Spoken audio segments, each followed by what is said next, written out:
जो अशोभनीय आचरण लोकसभा देखा मिलला से आमर जे वरिष्ठ सांसद अच्छा प्रताप षडंगी आहत होती ये आचरण तक प्रथम नुहे ये आचरण आप कौन कहे सर भारत गणतंत्र गोटे दुखदायक दिन दुर्भाग्यजनक आम राष्ट्र बड़ पंचायत जहाँ आम समस्ते मंदिर बोली भावती आम प्रेरणार केन्द्रबिंदु समस्त भारत 140 कोटी लोकंर से गणतंत्र अधिष्ठान को जो सम्मानित से कले से माने जिते निंदा कले भी कम हम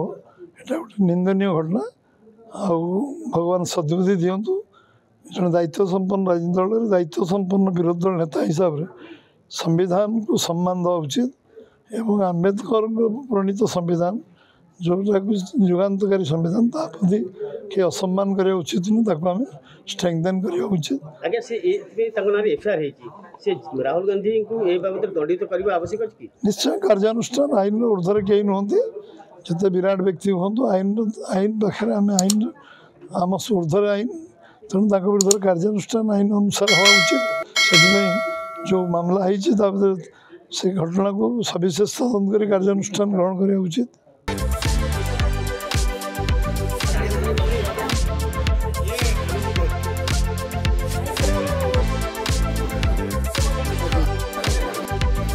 Toro Malan